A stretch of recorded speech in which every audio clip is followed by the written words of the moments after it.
Welcome to the DADAH Friday Noon Lecture Series. My name is Lindsay Pukaski, for those of you who I haven't met yet, and I'm the visiting assistant professor of ceramics here.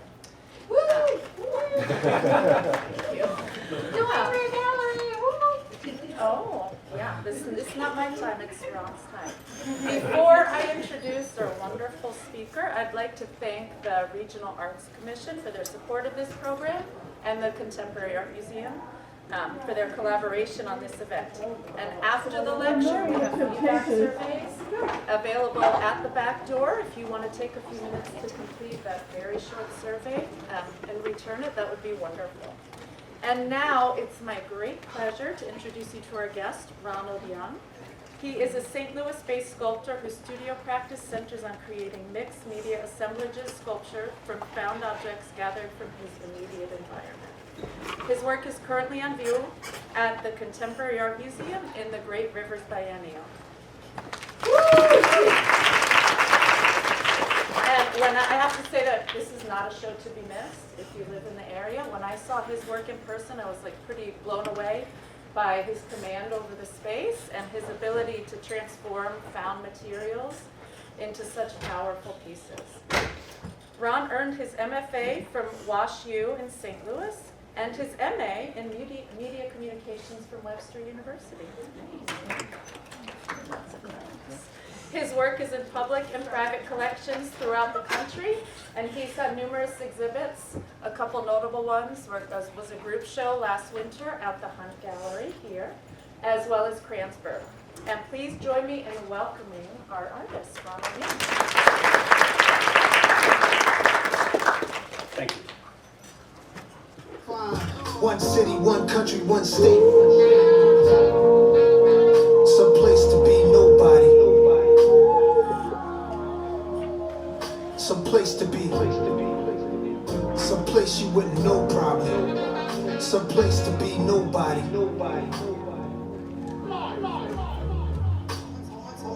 All my time is spent focused on my freedom now. Why would I join them when I know that I could beat them now? They put their words on me and they can eat them now. That's probably why they keep on telling me I'm needed now. They tried to box me out while taking what they want from me. I spent too many years living too uncomfortably, making room for people who didn't like the labor, but wanted the spoils, greedy, selfish behavior. Now let me give it to you balanced and with clarity. I don't need to turn myself into a parody. I don't do the shit you do for popularity. They clearly didn't understand when I said I get out apparently. My awareness like Keanu in the Matrix. I'm saving souls and y'all complain about my lateness. Now it's illegal for someone to walk in greatness. They want the same, but they don't take risks. Now the world will get to see its own reflection, and the anointed can pursue their own direction. And if you're wrong and you're too proud to hear correction, walk into the hole you dug yourself up a projection. See me in my freedom taking all my land back. They said a lot against me thinking I just stand back. I got my legs beneath me, I got my hands back. A lot of people sabotage, they couldn't stand that. I turned the other cheek, I took blow after blow. There's so much crisis in the world cause you reap what you sow. When you keep what you know is meant for someone else, did you dig for them, you might just end up in yourself. I'm in the secret place, I keep a sacred space. They keep showing their hands, but keep hiding their face. If I'm a messenger, you block me, then you block the message. So aggressive, the world you make is what you're left with. Pride and ego over love and truth is reckless. Y'all niggas got a death wish, the stupid leaves me breathless.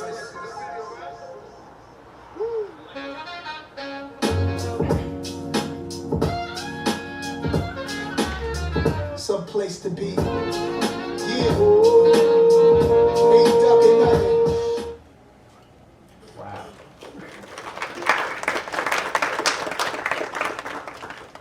Lost and found. I scrounged the alleys, boarded up buildings, and vacant lots of the city like an archaeologist searching for buried treasure. The ghosts of a once thriving community have a story to tell before all memory of their existence is erased. A treasure trove of materials left behind for me to collect that help tell the story of what we value in our disposable society. Lots of wood now burnt and rotten. There were once doors, window frames, and decorative molding. Wrought iron metal, rusty nuts, bolts, and screws, old broken tools, ropes and chains, tons of bricks, and thousands of nails. These are the materials I use to explore the concept of the power object, the spiritual belief that all objects in nature have a soul. These power objects were constructed from the remnants of the communities that were once the centers of African American culture throughout North St. Louis. Old North, Carl Square Village, Lewis Place, Fountain Park, Mill Creek, Kingsway West, Hamilton Heights, Hyde Park, College Hill, and Fairgrounds, all communities ravaged by brick thieves. In 2011, at the height of the recession, some developers began using reclaimed brick in new home construction. St. Louis brick quickly gained popularity nationwide with developers for its unique quality of color, texture, and durability. This demand for reclaimed bricks led some developers to hiring men to steal bricks from abandoned properties. One of the hardest hit areas of the brick thieves is the historical Ville community in the 4th Ward. The Ville and the Greater Ville were once home to noteworthy African Americans like Josephine Baker, Dick Gregory, Tina Turner, Chuck Berry, Red Fox, and Arthur Ashe. The Ville is home to Sumner High School, the first high school west of the Mississippi to provide secondary education to African American students, and the former Homer G. Phillips Hospital, which was one of the first medical institutions in the country to train African American physicians. The Annie Malone Children's Home, founded by one of the first African American millionaires in the nation, is also located there. I use bricks in my work as a symbol of strength and longevity in the Black community. More than a pile of rubble, these bricks contain the history and memories of generations of African Americans. My lecture is going to be divided into 2 sections. The first section is going to talk about the creation of the yard show, which is the pieces at the centerpiece of the installation. And then I'm going to segue into my creative process. I'm going to show step by step the creation of one of my pieces, which is the gatekeeper. And my goal is to allow time at the end to answer questions, because I really am curious to hear what you guys think of what I'm doing at this present time. So, without further ado, okay, this was well, let me first explain to you what a yard show is. Yard shows draw on the diversity of practices traced directly to West Central Africa. Okay, and usually what they would do is they would use found objects from the community, and they would create this area where they would have all of these remnants from the community. Now, in some cases, most of them were personal items like tools, cooking utensils, all of these things like that. So it was a direct tie to the work that existed within the yard show. It was also a way of passing and honoring our ancestors. An example of that would be, a relative passed on, and a relative is deceased, and their cooking utensils are passed on from generation to generation. Or, you had an uncle who had lots of tools, and those things are passed on. Well, we connect some type of, we always connect something to that. It's not just an instrument to us. It's not just a tool to us. This particular tool has meaning to us. So in creating the yard show, that was kind of like the purpose behind the yard show. So this is where everything started out at. This is my garage. This is my garage workshop. All the pieces are wrapped up, ready to be shipped. I've learned a long time ago, you put everything on wheels. Everything on wheels. Yep, put it on wheels, because I guarantee you, when you start moving stuff around, it starts getting kind of dicey there. So there are the sculptures there, and the piece that's covered up, that's the gatekeeper. And then I have some cases, some display cases. I have some storage cases or shipping cases that I made, and that's the white boxes in the back. You can see that. Okay, so this is the actual beginning of the installation. And this is the museum staff putting down the plastic. Excuse me, they put down the plastic, so they're putting the plastic down, and from a different angle, same thing. Now, here the bricks are, okay? One pallet of bricks is 450 bricks, weighs about 2,500 pounds, okay? And it also, that large bag there, that's a cubic yard of topsoil. It weighs about 2,100 pounds. Okay, so those are, and the bricks themselves, I just, I find it. Actually there was a demolition that was going on, and I went to the demolition. I was able to get the bricks from them. And it was the demolition of a church on the north side. And I know this church has to be at least 100 years old. At least 100 years old. Okay, so, and here's the museum. The museum staff was wonderful. It was, you know, as an artist, we often think that we have to do everything. Get over that. I mean, really, ask for help. Really ask for help. Use the network that you're developing now, because you can't do it all by yourself. And so what I've learned how to do in the process of this exhibition and other things that I've done is to work in concert with others. Everything doesn't have to rely on me. This gate is from a demolished building in Old North, and it's dated to around 1860.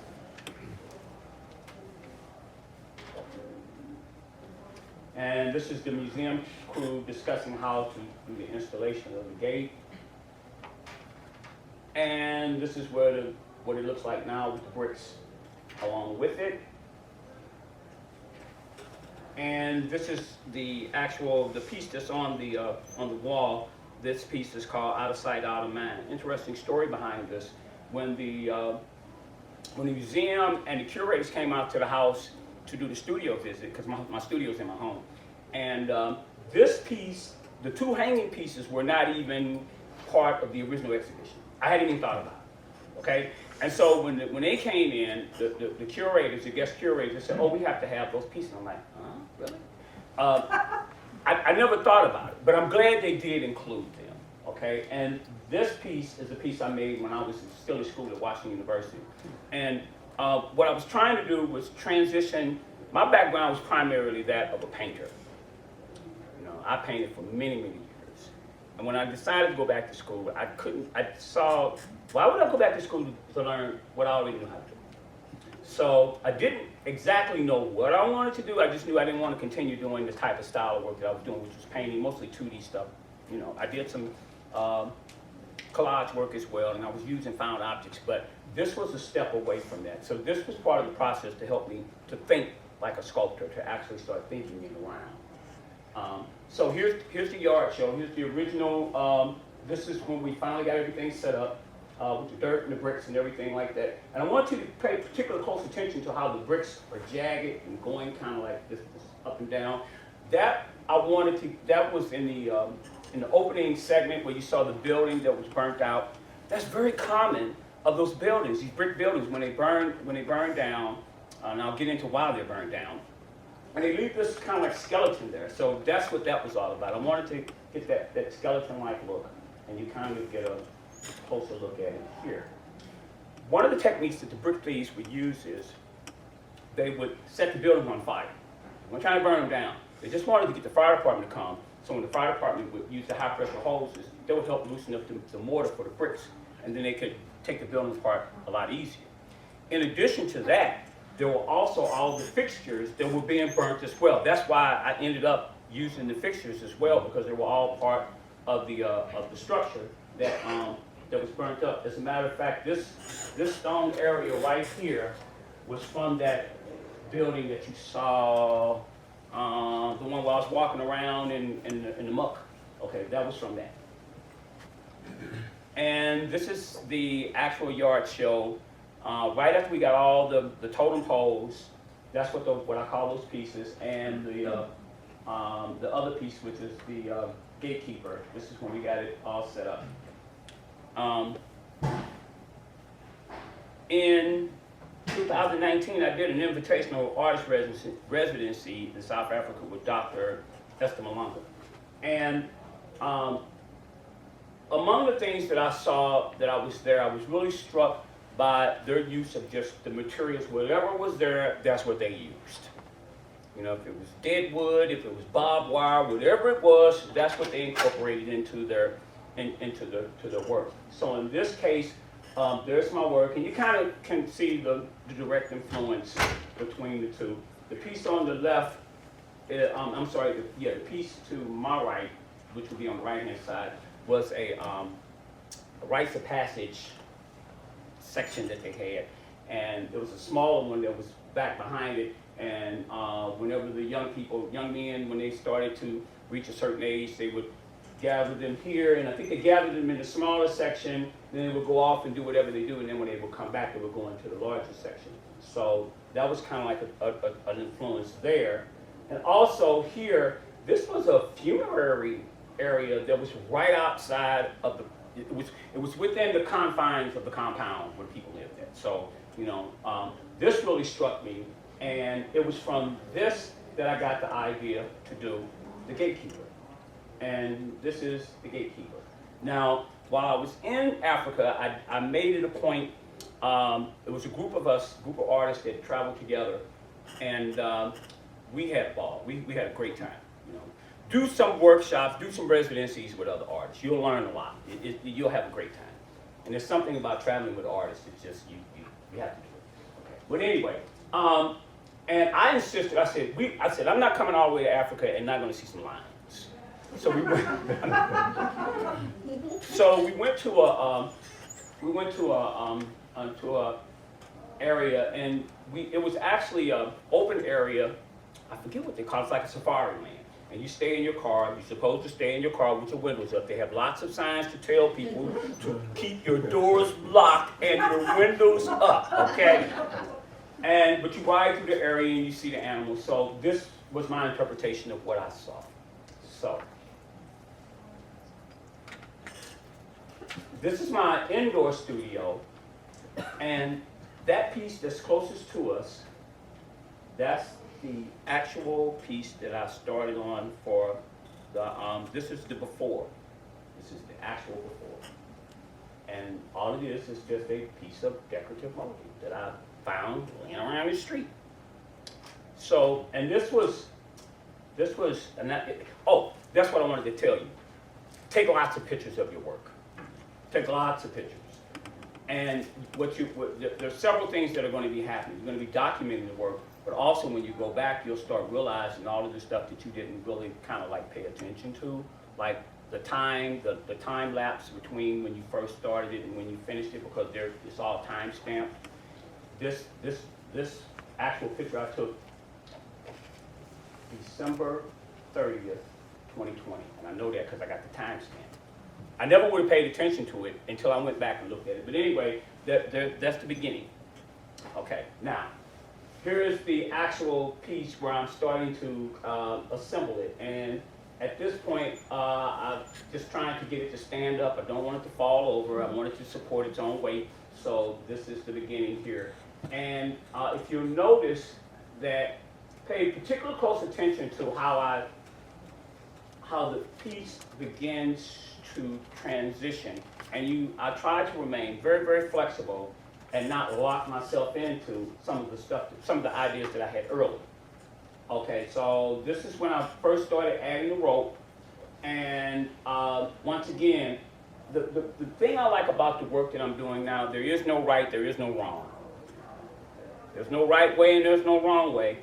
It's just me experimenting and really kind of finding out what this piece allows me to do to it, and working with the materials and really working through it and not being afraid to say, oops, I didn't mean to do that, or wow, I like that, or you know, that kind of thing. So when I first started adding the rope, I had the chain, if you notice, I had a chain going across the top there.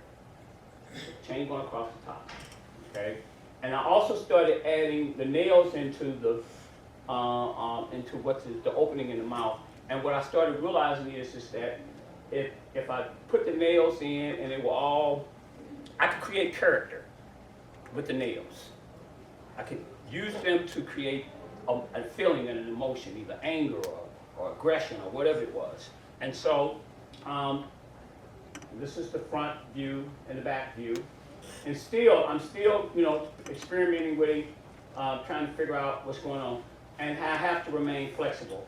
Okay, now here's what I'm talking about. In this particular piece, if you notice up here, that chain is going across the top, and okay, in the second picture there, I've taken that chain down, I've added the nails to the top, I've even added the railroad spikes.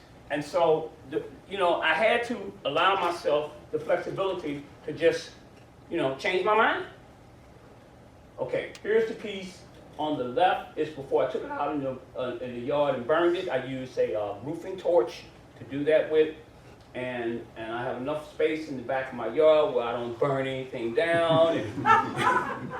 And my yard is fenced in, so my neighbors can't always see what I'm doing. And they'll be like, "What is he doing over there?" But anyway, so here's the piece on the, once again, on the left is the before, and on the right is the after. And once I would burn it, then I would put linseed oil on it. That's what gives it that dark appearance. And so I would burn it, put the linseed oil on it, come back again, burn it again, put some linseed oil, stand back, look at, oh, by the way, I always had the fire extinguisher and the water hose, right there. And so, and here's the only picture I have of the actual smoldering piece of artwork. And many of the times, I would say 99% of the time I'm by myself. So I'm having to, click and run back over here and try to figure out what's going on and all of this and stuff. So, but anyway, the piece on the right is when I put the linseed oil. It's probably about the third or fourth coat, and then the one on the left is the actual piece in the studio. Oh, by the way, every time I burned it, I had to put more ropes on it because I was burning the ropes in the process. And that's part of the fun of not knowing where it's.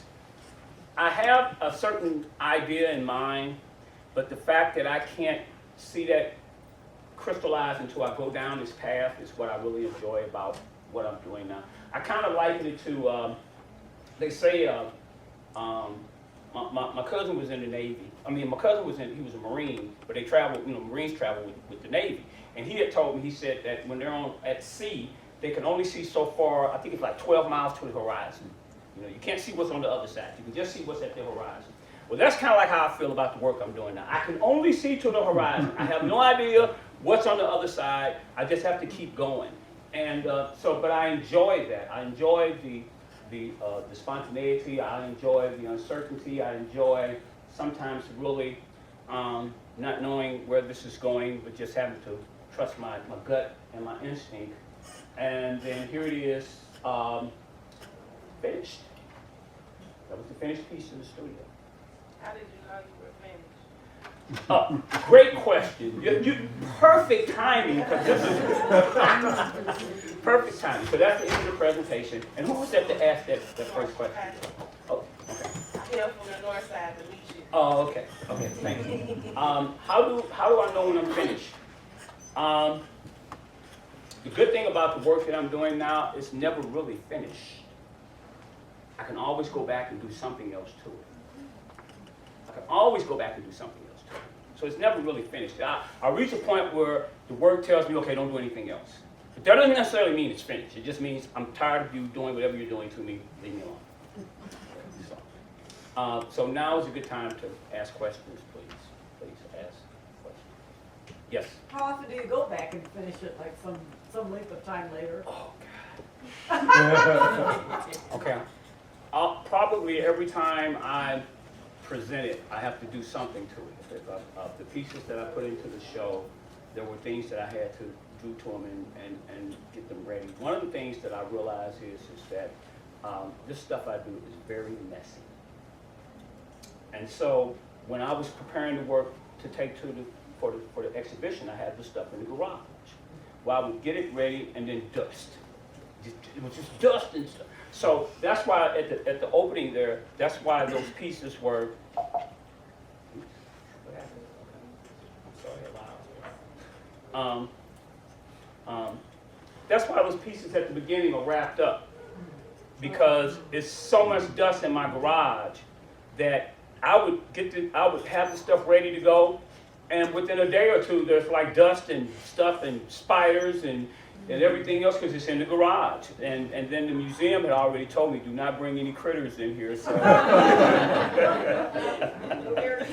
Okay, so yeah, so I literally had to wrap those pieces from top to bottom to keep dust from collecting. Yes? Do you sketch out your ideas for the individual sculptures? You showed a reference photo of like what you saw in Africa that you took back to the studio. Or do you just respond to the materials?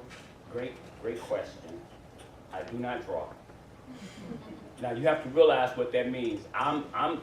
My background is primarily that of a painter. And I drew for many years. I don't draw any of this. I just take photographs for reference and just work through this process. I'm learning how to think like a sculptor. And the great thing about assemblage and the great thing about the work that I'm doing is I can make my own rules. There's no right or wrong. You know, yeah. Yes. How do you deal with when a big project completely fails, like doesn't turn out how you want it to at all? Start over. Start over. Learn from the process, start over. That's it. Try not to get too attached to stuff. That's a bad thing to do as an artist, to say, this is it. Every time I've done that, I've always ended up having to change it. Every time I get attached to it. Whatever it is, I have to change it. Somewhere along the line, I have to change it. Okay. But don't be afraid, listen, trust your instincts. Let's see. In 2014 is when Ferguson happened. And that experience basically kind of made me shift my change my direction as far as my work is concerned. I couldn't paint. How could I paint that? What would that look like? I'd still be painting, trying to figure out what it is. I knew I couldn't do that. I didn't know what it was, but I knew I couldn't do what I had been doing before. And so I started collecting things. It's really important that at some point, you as an artist, you have to get still. You have to get to a space where you can hear yourself actually think.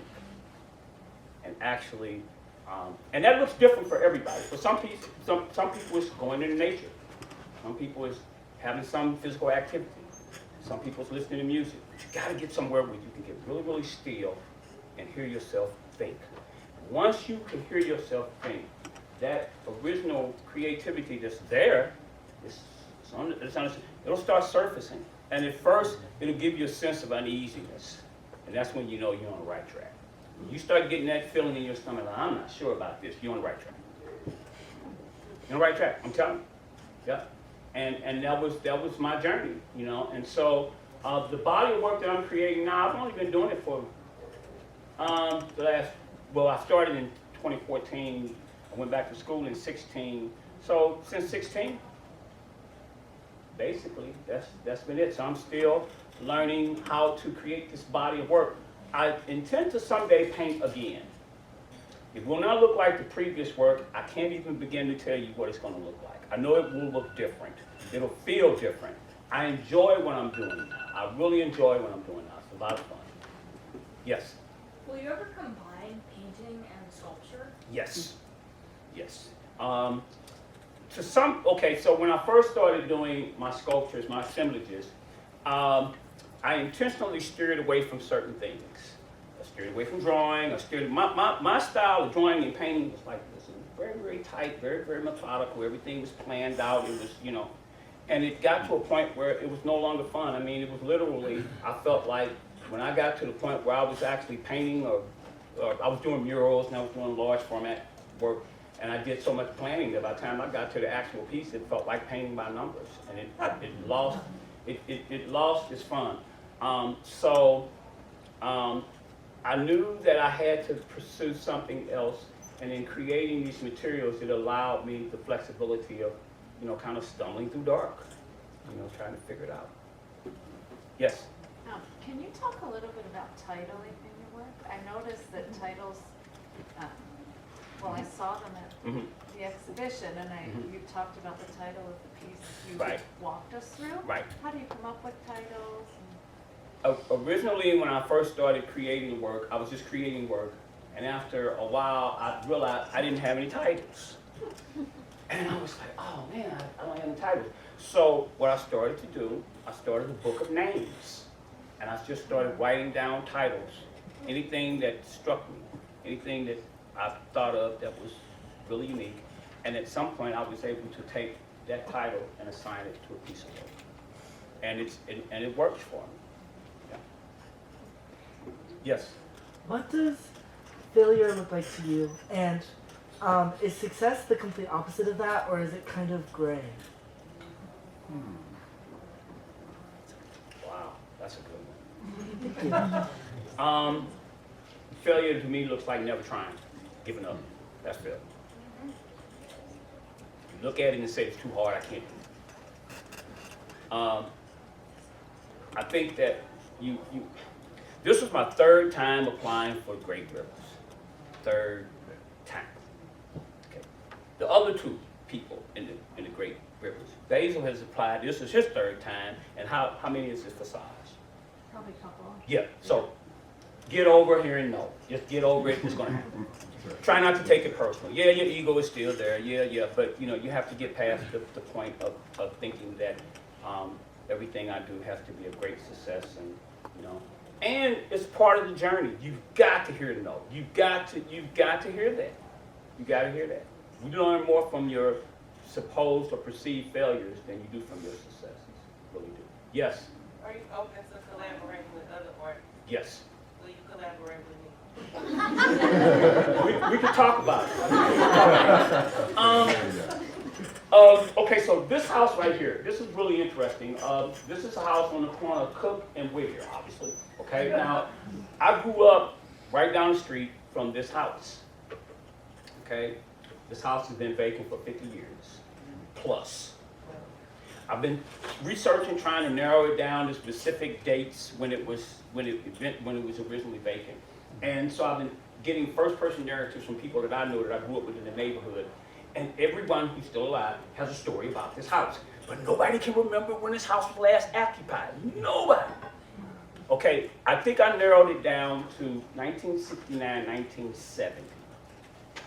Okay, but this house has been sitting vacant for all these years. So, as usual, I go and I photograph these houses, and I'm doing my research and stuff. So, I didn't know the address. I thought I knew the address, but I really didn't know the address. And what I realized is that even though the house sits on the corner, the entrance, the facade is on the Whittier side, not on the Cook side. So I had to go to the house to figure out the address. And I knew it was on the property somewhere. And I looked at the stonework. Stonework was beautiful. So I figured it was engraved in the stone or something like that. So the day, and most of the time when I go, it's like during the middle of the day. There's nobody around. There's nobody. I can hear people in the background, but there's nobody around. Okay. So I pull up. It wasn't this day. This was Wednesday. This was this Wednesday. This past Wednesday. This past Wednesday, which was Halloween Eve, and it was windy. It was very windy. So I pull up in my vehicle. I get out of my car, and I started walking up to the place. And as soon as I walked up, the wind blew and the door blew open. The door blew open, and it was like, we've been waiting for you. And I was like, oh, hell no. and my first instinct, I'm going to tell you, my first instinct, and like I say, most of the time when I'm out doing this stuff, I'm by myself. So I really have to be aware of my surroundings and everything and what's going on. So my first instinct was to leave. And I was like, nah, I got to get this address. So I walked up to the curb here, and I eventually had to go up on the porch. So I went up, I walked around here, and here's it. I walked up here, and I'm up here, and I'm standing up here, and I'm photographing it. And every Stephen King movie, every movie about a slasher, every crazy thought that you could ever think was going through my mind. And I'm also thinking, nobody sees me. There was nobody around. So if something snatched me, they would be like, he's gone. We don't know what happened. But it was so strange, and I left. And when I left there, I went over to a friend of mine's house because he's helping me in this research. Well, eventually what we figured out was I had the wrong address. That's what it was. But the only way I could have gotten that address was to walk up on the porch because the address is 1121. You couldn't see the 2. It was kind of blurred out. I knew that I thought the address was 1119, and then there was another one that was 1117, but that wasn't it. So my point is that you can't let your fear stop you from doing stuff. You just gotta do it. Yes. Can you talk a little bit more about the totem poles in relation to the yard show? Like, were you thinking about individuals when you made them? Are they in tribute to anyone in particular? Oh, wow. I was thinking about my family. My daughter, my son, their mom, you know, different family members, stuff like that. Yeah. And I didn't give them titles because I made the first 4, and I called them after the tool that I was using. You know, if it was a shovel, it was a pitchfork, whatever. But then I realized I was making some using the same tool, and what I'm gonna call it, shovel 2, shovel 3. So I just named them totem poles. But that experience came from, I was in Paris, I was in France, and it was in 2013, I think it was. And I went to the Quai Branly, which is the indigenous museum that's right down the street from the Eiffel Tower. And it has all of the works from these different oceanic tribes and Mesoamerica and Africa and just everywhere. And it's the only museum in the world I've ever been to that their entire collection is that. That's the entire collection. And that was kind of like it's never a straight line with me. It's never a straight line. It's always this and this and this and kind of pulling together. But that was the beginning of me knowing that I had to do something different as far as my work is concerned. You know, and the influences can come from just about anywhere. Yeah. Yes. Hi, Ron. Hi. So, all this, you have all this in your head, and you've already talked about documenting by images and your timestamp. How do you capture what you just said? Do you write it down? Do you put it in notes in your form? Do you jot any of this down as, like with the totems, as you're going through it? Okay. I have a notebook here. If you read it, it wouldn't make any sense to you. It took me, I'm still learning how to, that was the benefit of going to Webster and being in the media department and actually learning how to create a story. And I'm learning how to write about the work and create a narrative that makes sense to somebody other than me. If you read my notes, you'd be like, what? So I do write. I do write. I think that it's really important as young artists and as artists, period, that you learn how to talk about your work. It doesn't have to be a bunch of big words. It doesn't have to be, you know, anything other than your thoughts about your work. And it is the process. Like I said, I applied for the Great Rivers 3 times. I know the first, if I went back and read my first proposal, I'd be, The second one was better. The third one, I got it right. It's a process. But you must learn how to talk and write about your work. Yep, I became a better writer when I read. The more I read, the better writer I become. Yes? Would you or have you ever used like living things, not animals, but like plants that you find as part of like an exhibit? Not at this point, no. But that's a thought. But I haven't done it just yet. No, not just yet. Yes? What would you say the biggest risk you've taken as an artist is? Oh, God. Oh, man. Biggest risk. I would say the biggest risk is not doing it. I still say the biggest risk is not doing it. The biggest risk is talking yourself out of it. A lot of times we talk ourselves out of stuff. I can't do that. I can't. No. That's the biggest risk. You know, quitting before you. And then if you do it and you don't succeed the first time, just learn from that. Someone said that perseverance is the hard work you do after you're tired from all the hard work you've already done. A lot of these, when I first got out of graduate school, I applied for everything, and all I got was no. It was hard, you know. I mean, until I finally heard yes. But the no's are what gave me the inspiration. I keep all of my rejection letters. I keep all that stuff. That's inspiration. But yeah, I think the greatest thing is. The greatest mistake is not doing it. Not doing it. Talking yourself out of it. Yes? You mentioned that a lot of times when you're working, you're by yourself. Yes. Do you feel like having that space helps you take bigger risks creatively, or does it ever intimidate you? It's mostly out of necessity. Usually when I'm out dumpster diving, that's what I call it. It's just, it's not a set pattern. I'm just kind of like all over the place. I've had people go along. Kenny, my friend, he was the one that videotaped me out, you know, in the piece where I'm, you know, the video. But most of the time it's just me. It's through convenience. Most of my friends either work or they got families or something like that. So it's just a convenient thing. But it allows me to hear myself think and kind of not be intimidated by like what happened here. Mm-hmm. You know, it would have been nice to have a witness. I'm gonna tell you that. and even after I got home, you know, because I'm thinking, I said, I hope whatever it was didn't follow me home. You know?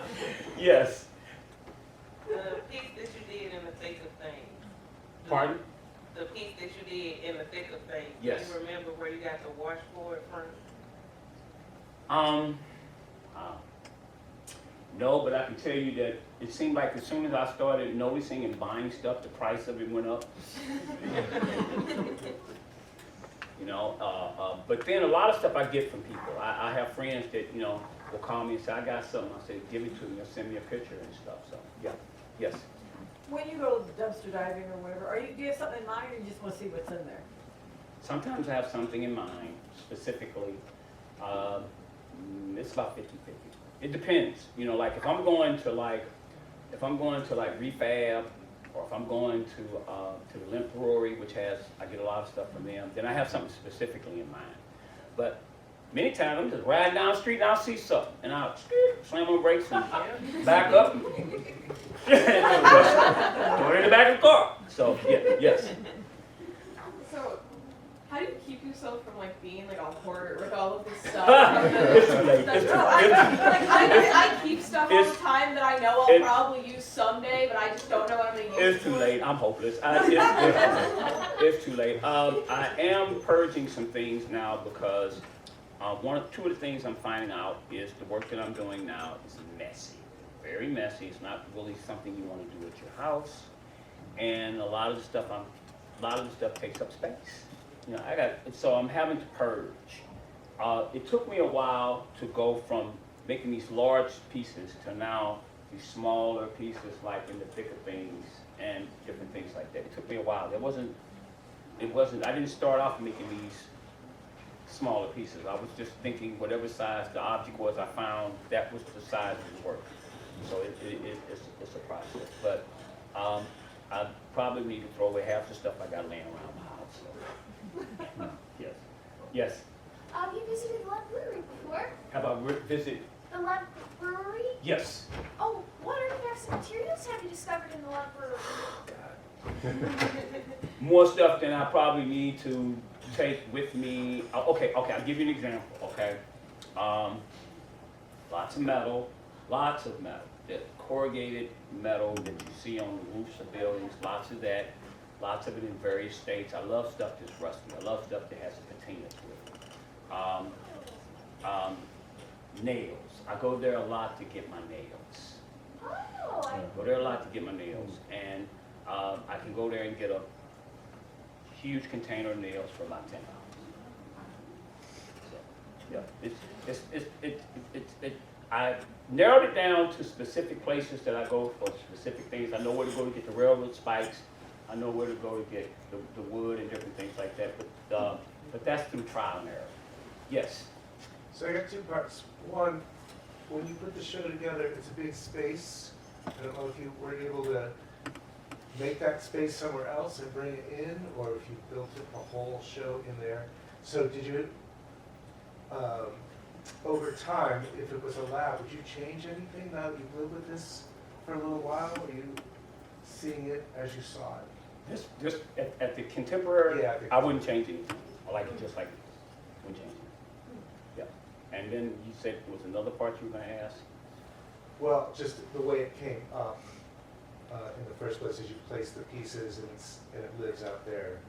You kind of answered that back part. I just didn't know on the front end if you had a chance to set it up before. it was in that space? Well, one of the things that I've become pretty good at doing is visualizing in my mind's eye what this thing is going to look like. The work that I've learned, actually, it's like my entire body of work now is like an erector set. I can take out this piece and put it in another one and change this around. You know, they all kind of work off of each other. So, yes, ma'am. Are there any materials that you know like you can't use or like you won't use, or do you just use anything? I have to be very, very careful about railroad ties. Railroad ties have what is it, creosol or something in them. It's cancerous and stuff. I have a friend that's a fireman. Whenever I'm not sure, I call him. I'm serious. I got certain people I'll call to ask about whatever it is that I don't know about. You know, and if I'm getting into an area and I'm not really sure, I call them and say, how should I handle this? How should I do this? You know, that goes back to realizing that you don't have to do everything on your own. Yeah. Yes. Do you have a specific favorite material that you like just love putting in whatever project you're making? Nails. Why? The nail. Well, in the beginning, it was like I had been studying, you know, the Nkinze, which is the African sculpture that had the nails in them, and I had been studying all these different indigenous art forms, and I was trying to decide what one thing could I do that was. It was between the bricks and the nails. Those were the two items that I knew were specific to St. Louis. Yeah. Yes. Hey Ron, so you have a couple pieces in your show. One has a old clock in it, and the other ones have like pressing combs and everything. It's like right in the front, and then the clock is on the other side. Right. I want to know, did you find those in the rubble, or like were they gifted to you like from like millions places or like friends or whatever? Okay. Because I know you don't need a precedent phone. No. So. Okay, so I constantly have friends that I tell these are specific things I'm looking for. So I ask for specific things. I asked for the pressing combs. I was in particular looking for those. The clock I had been looking for. I finally found the clock somewhere. I can't even remember where I found it. And it wasn't the color that I wanted, so I painted it. The cage thing that's over it, I found that at a vintage store in St. Charles. Okay, so there were some specific things that I look for, but then I allow myself the flexibility to kind of like let the pieces dictate how they're going to come together. In the case of that piece that you're talking about, time, I just wanted to show how time is a construct that we as people, as humans, have put together to passage of time, okay? And how we get attached to that. And then those thorns that are in there, I got those thorns when I was in Africa, and those thorns were, wherever these thorns came from this specific tree. And wherever that tree grew at, there was water in the ground. So I collected those thorns, and I had a bunch of them and stuff. Those I painted. That wasn't a natural color of me, but I painted. Yeah. Yes. Have you ever, or would you ever consider making work that could be installed outside? Yes. Okay, I say that because your work is so rooted in like place and site and the history of the place, but also with the materials, they could endure weather.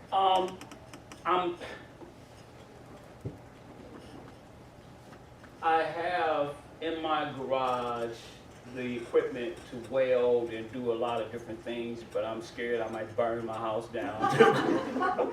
So I really want to weld. I really do want to weld. I really want to weld. I'm just trying to navigate that minefield of how I'm going to do that. You know, and then once I start welding more, then of course the materials themselves lend themselves to being outside anyway. But some of these pieces, like some of the materials I used, I didn't realize that they weren't outside friendly. Some of the wood that I used. So for that reason, you know, not with the totem poles. I figured it out by the time I got to the totem poles. But some of the other stuff, I'm like, nah, this stuff needs to be inside. Yeah. Yes. Would you ever make something that's intentionally meant to decay over time and like put it outside on display? like something that's made of like already rotting wood and put it in an area that's like frequented by like wildlife? Yes. Maybe not necessarily in that regard, but most of the materials I'm using are in various states of decay anyway. So if I were to leave it to its own devices, it would decay on its own. Okay. Especially the wood. Now the metal, it's going to rust. Metal's going to rust, and bricks are going to a brick building will last 100 years or more. That's what brought my attention to the brick thieves. You know, I was riding around North St. Louis, and I kept looking at these buildings. I'm like, how are these buildings falling apart? You know, and sometimes it's what you don't see. I didn't see that anywhere else in the city but on the north side. So I knew immediately that there was something there. I knew there was something there. I just didn't know what. As a matter of fact, from the time I first started seeing these buildings decaying up until 2016, when I finally heard the term brick thieves, I didn't even know what to call it. You know, we as humans, we have to give it a name. I didn't know what to call it. I just knew these buildings were falling apart.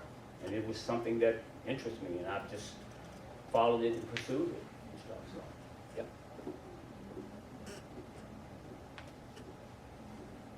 I have a question. Okay, what does success look like to you as an artist? What does success look like to you?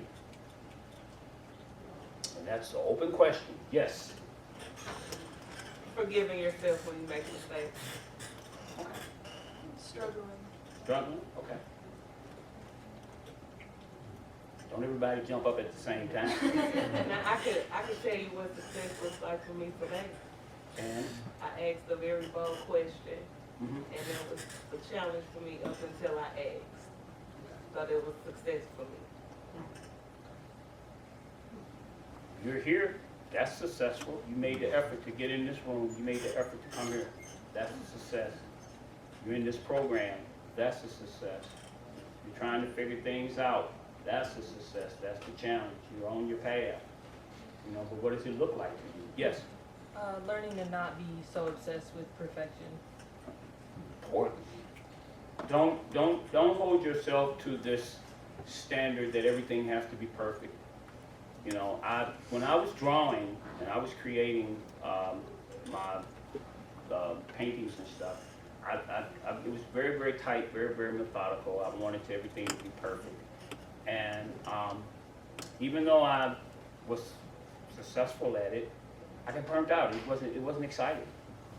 You know, so when I started doing the work that I'm doing now, I knew there were certain things I had to step away from. That's why my work, I didn't, in the initial pieces that I made, I intentionally didn't use paint. Didn't want to get tied into trying to figure out a color palette. You know, for me, that would have been like, God, you know, I said everything will look exactly like it is. It will have this natural tone. It will have this natural patina. And that allowed me to figure out what I was doing without the extra added responsibility of trying to figure out what colors work together and that thing like that. Yes, ma'am. So has your perception of perfection changed, or have you just completely thrown out that word? Wow. For me, I'm still trying to figure out what that perfect thing looks like. I'm getting close. I'm getting close, but I don't know if I'll ever achieve that, because right when I get to a certain point, I have work that I'm working on at home right now that nobody sees but me. And until I show it to somebody, I think it's perfect. I think. But then when you get somebody else's feedback, that's when you start judging. And it's really important that the people that you get to, your friends and family are going to tell you whatever. Oh, it's greatest thing, oh, it's blah, blah, blah. Okay. That's okay. But what you really want is constructive criticism from people who know, who can come in and tell you, this is what, and not only they can tell you why it's great or not great, they can explain to you, this is what you're doing, or this is what you need to do. You need that. You can't be afraid to, you know, just hear it. You know, I've screwed up a whole bunch of stuff over the years, you know, but it was part of the learning. There's no learning without making mistakes. You're going to make some mistakes, folks. Get ready for it. Where do you see yourself as an artist? Do you see yourself as where do you see yourself as an artist? How do you fit in? Pardon? I don't. You don't? That's good. Nothing wrong with that. As artists, we are different. You're a little different. You see things differently. You see the world through a different lens. You know, one of the things that I began to understand is it wasn't necessary for my work to look like everybody else's. It's not necessary for your work to fit into this one box. The work that I'm creating now, I'm enjoying it, but it's not the end of my journey. It's just the beginning, because it's going to change over time, and that's okay. That's okay. Traveling helps to broaden your perspectives so that you can understand not only what the world is like, but it gives you open eyes to experience new and different things, because everything is not going to look and everything is not going to appear to your understanding. I went to I got a group that I travel with, and we go to a lot of different places.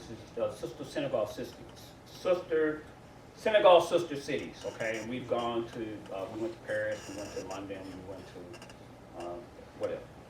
The last trip we went to Egypt. Went to Egypt last year, and it was the closest thing to paradise I've ever experienced.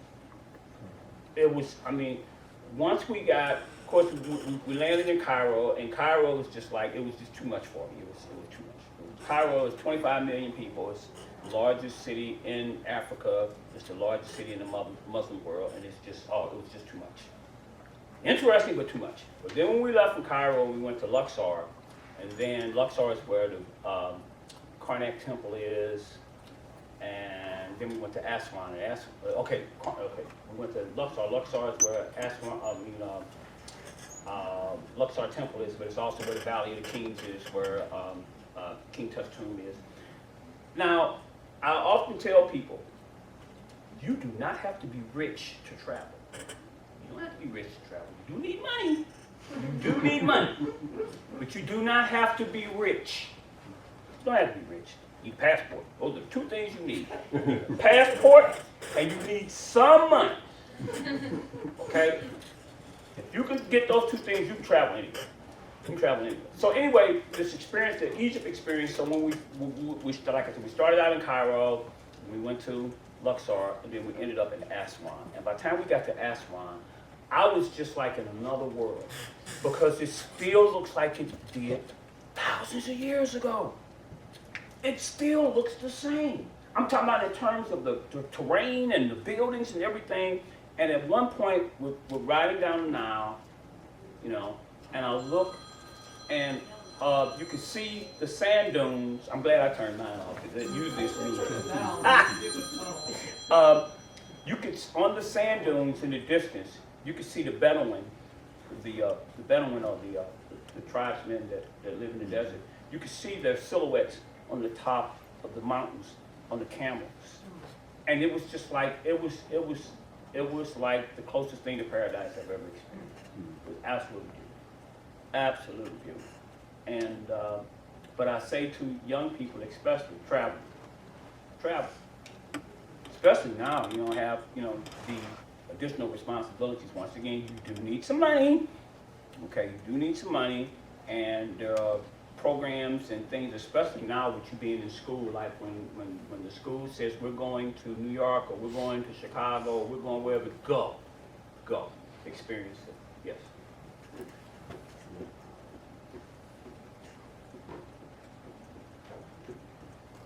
Any more questions? Yeah, Yes. I have one back here. I'm not sure how to word it, so I guess I'm going to try to say it the best I can. Have you ever felt like art could never be your future no matter how much you want it to? Wait a minute, say that again. I said, have you ever felt like art could never be your future no matter how much you wanted it to? I've had periods of doubt, but I never felt like I wasn't going to be successful as an artist. I just never felt like that. Now, I did have a job. I wasn't a starving artist. I never bought into the philosophy of a starving artist.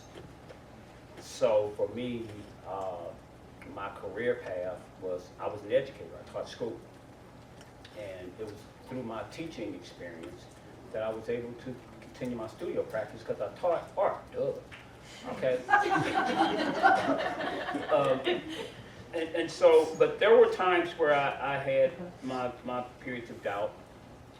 You know, there were times where the path wasn't always clear, you know, but I never felt like I couldn't do it. Yeah. Yes? Was you saying that your periods of doubt were connected to imposter syndrome? Oh yeah, oh yes. Oh yeah, yeah. Do you guys know what the imposter syndrome is? You know, you believing that your success is based on something else other than your efforts. So you're thinking that people are going to realize, they're going to peek behind the curtain and they're going to realize that you're a fake. Yeah.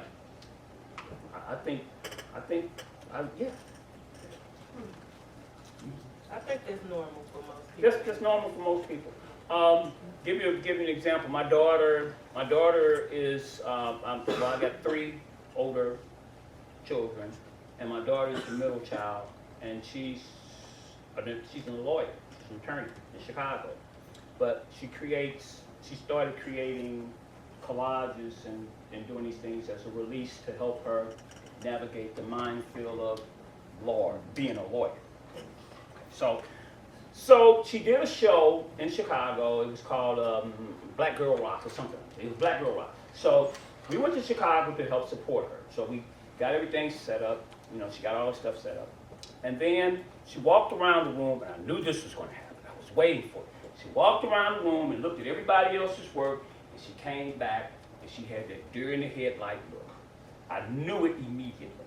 And she started questioning, do I belong here? My work doesn't look like anybody else's, just the whole 9 yards.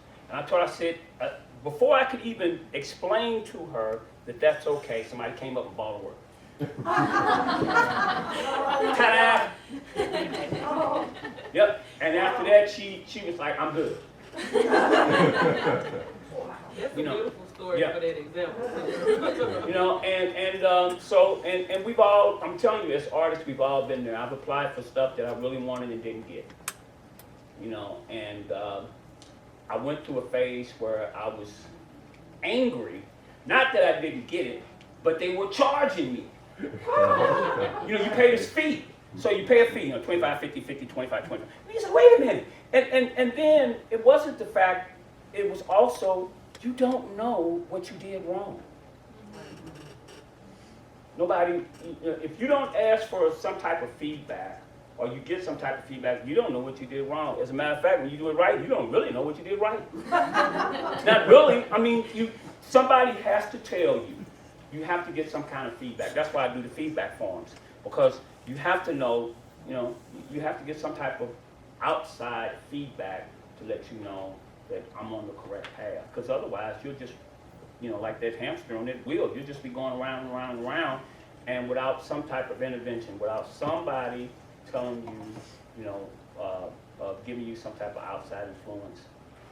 One of the things that I loved about art school and just being in the art environment is that I can walk around the corner to somebody else's studio and they can hear my pain. And they know exactly what I'm talking about. Whatever it is I'm wrestling with, you can go tell another artist and they'll be like, yeah, I know exactly what you're talking about. Or, you know, it's not as bad as you think it is, let's try this or that or other, or we can crown each other's show, whatever it is. So, this is the best environment to be in for what you're doing right now. And these people that you're in this room with will be the same people that you will hopefully call up at some point and say, hey, this is what I'm doing, I'm working on this project, come on, let's do this together. Or, you know, do you know where I could take this to, or something of that sort, you know. And continue to work and continue to show your work. And don't, you know, I have to say this, I can't stress this enough. Don't give up before you give yourself a chance to do whatever it is you're doing. When I went back to grad school, I had no idea what I was going to do. I had no idea. I had no idea. As far as my work was concerned, I knew I didn't want to. And then my daughter, she was in grad. She was working on her. She was in her last year of law school, and I was in my first year of grad school. And we used to trade horror stories because I can remember. I remember the studio visits from my professors, and they were brutal. They were brutal. I mean, they'd be like, what the heck, what's this, that, look, this? You know, they asked very hard questions. And some of them I didn't have the answer to. I just had to take it. They leave out and I call her, this professor's driving me crazy. Sick of this mess. You know, but yeah, it's all part of the process. It really is.